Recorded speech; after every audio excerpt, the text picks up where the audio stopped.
नमस्कार, सप्ततारा न्यूजमध्ये आपले स्वागत आहे. आज शुक्रवार दिनांक 3 नोव्हेंबर 2023 न्यूज बुलेटिनमध्ये जाणून घेऊया आजच्या ठळक घडामोडी. प्रशासकीय अधिकाऱ्यांनी राजकीय पक्षाच्या कार्यकर्त्यासारखे वागू नये, अन्यथा रस्त्यावर उतरावे लागेल. आमदार शशिकांत शिंदे यांनी दिला इशारा. ज्याप्रमाणे केंद्र सरकार देशातील आणि महाराष्ट्रातील विरोधकांना संपविण्यासाठी ईडी इन्कम टॅक्सची भीती दाखवली जाते, तीच प्रवृत्ती आता कोरेगाव विधानसभा मतदारसंघात आली असून रडीचा डाव खेळून राजकारण केले जात असल्याचा आरोप माजी मंत्री आमदार शशिकांत शिंदे यांनी केला.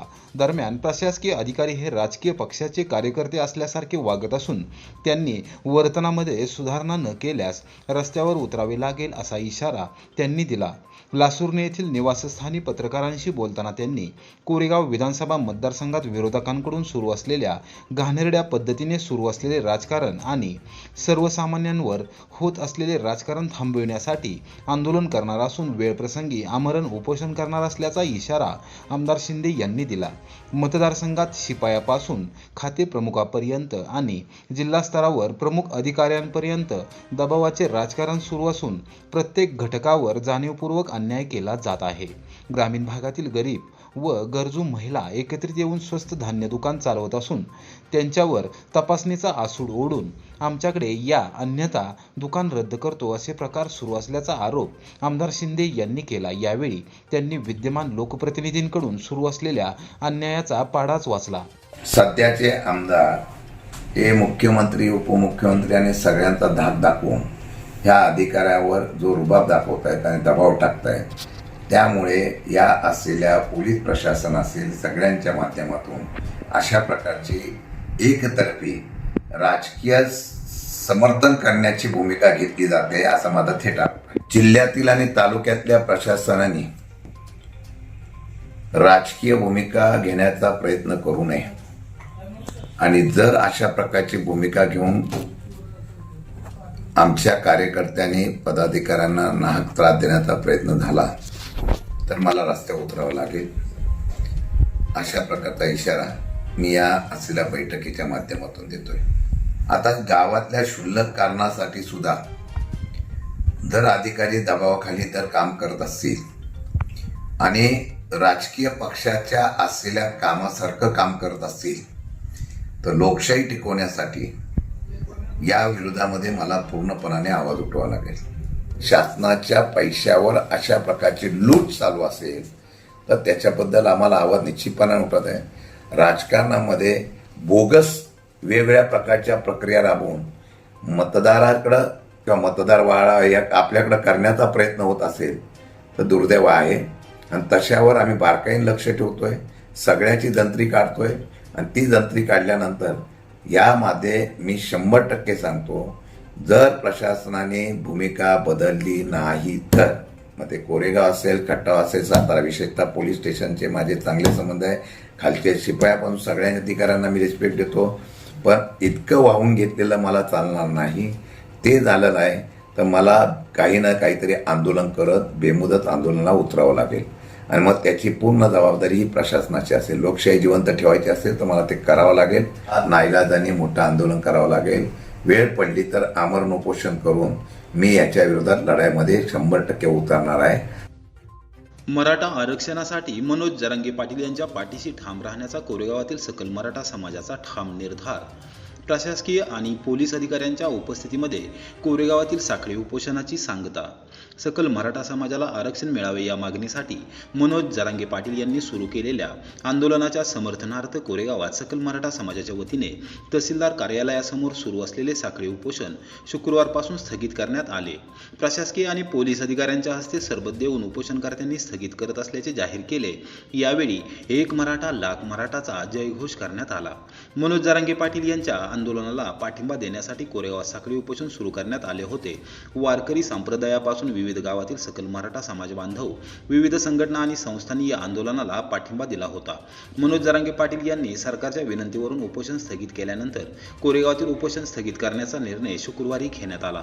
निवासी नायब तहसीलदार मनोज माने, महसूल नायब तहसीलदार उदयसिंग कदम व सहाय्यक पोलीस निरीक्षक सखाराम बिराजदार यांच्या हस्ते सरबत घेऊन पैलवान अनिल जाधव रोमन, किशोर रामचंद्र बर्गे, पैलवान वैभव जगदाळे व नितीन बर्गे अधिक बर्गे यांना सरबत देऊन उपोषण स्थगित करत असल्याचे जाहीर करण्यात आले.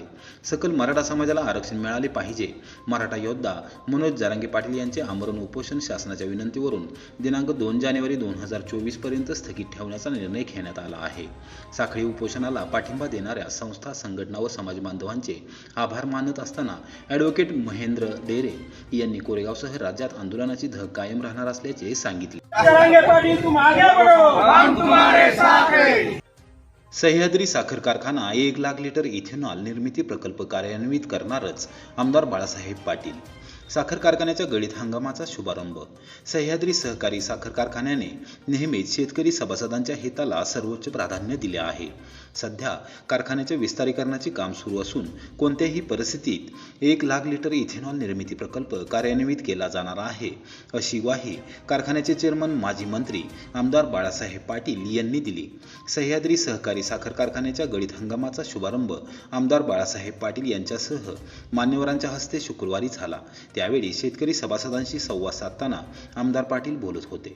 कारखान्याचे संचालक जसराज बाबा पाटील, मानसिंगराव जगदाळे, राष्ट्रवादी काँग्रेसचे जिल्हाध्यक्ष सुनील माने, कोरेगाव तालुका शेतकरी सहकारी खरेदी विक्री संघाचे चेअरमन शहाजीराव क्षीरसागर यांच्यासह संचालक पदाधिकारी यावेळी उपस्थित होते. सह्याद्रीने गळीत हंगामाची पूर्ण तयारी केली आहे. अधिकाऱ्यांची बैठक घेऊन सर्व नियोजनाची बारकाईने पाहणी व तपासणी केली आहे. कमीत कमी नुकसानीत पूर्ण क्षमतेने कारखाना चालविला जाणार असून साखर उद्योगापुढे अनेक अडचणी असल्या तरी सह्याद्री सर्वात अग्रेसर राहून शेतकरी सभासदांचा विश्वास कायम ठेवेल, असेही आमदार पाटील यांनी स्पष्ट केले. यावेळी त्यांनी कारखान्याची व गळीत हंगामाची सर्व माहिती शेतकरी सभासदांना दिली. यावेळी मान्यवरांची भाषणे झाली.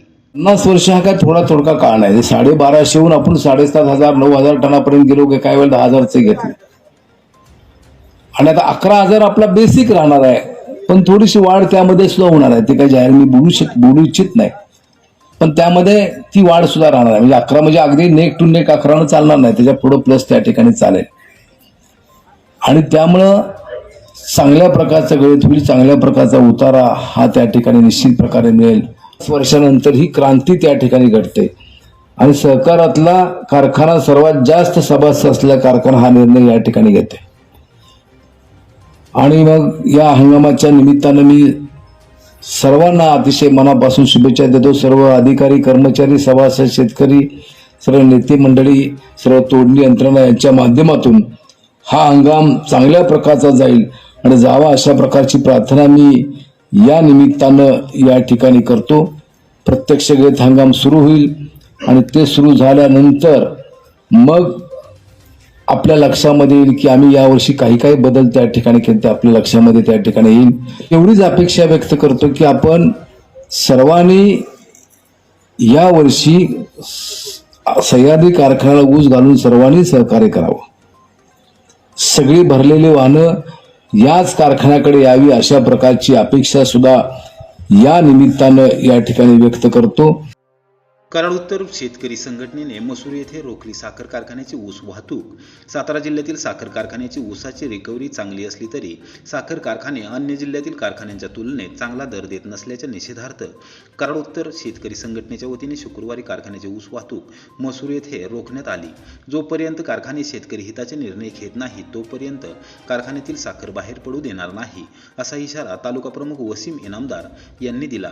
पुणे जिल्ह्यातील ऊसाची रिकव्हरी ही 11.50 असताना देखील सोमेश्वर व भीमाशंकर सारखे साखर कारखाने चांगला दर देऊ शकत असतील, तर सातारा जिल्ह्यात 12.50 पेक्षा जास्त रिकव्हरी असताना जादा दर देण्यास साखर कारखाने का तयार होत नाहीत, असा सवाल करत इनामदार यांच्या नेतृत्वाखाली शेतकरी संघटनेच्या वतीने मसूर येथे ऊस वाहतूक रोखण्यात आली. सह्याद्री सहकारी साखर कारखाना, जयवंत शुगर्स लिमिटेड व वर्धन ॲग्रो लिमिटेड या कारखान्याची ऊस वाहतूक करणारी वाहने अडवण्यात आली. मागील गळीत हंगामातील प्रतिटन 1,000 1000 रुपये शेतकऱ्यांना मिळालेच पाहिजे. त्याचबरोबर चालू हंगामामध्ये शेतकऱ्यांना प्रतिटन 5000 रुपये दर मिळालाच पाहिजे अशी आमची मागणी आहे. या मागण्या मान्य न केल्यास एकाही साखर कारखान्यातील साखर बाहेर पडू देणार नाही असा इशारा इनामदार यांनी दिला आहे. आपल्या हक्काचा नाही कुणाच्या बापाचा, ऊस आपल्या हक्काचा नाही कुणाच्या बापाचा. शेतकरी संघटनेचा विजय असो, कोण म्हणता देत नाही, घेतल्याशिवाय राहत नाही.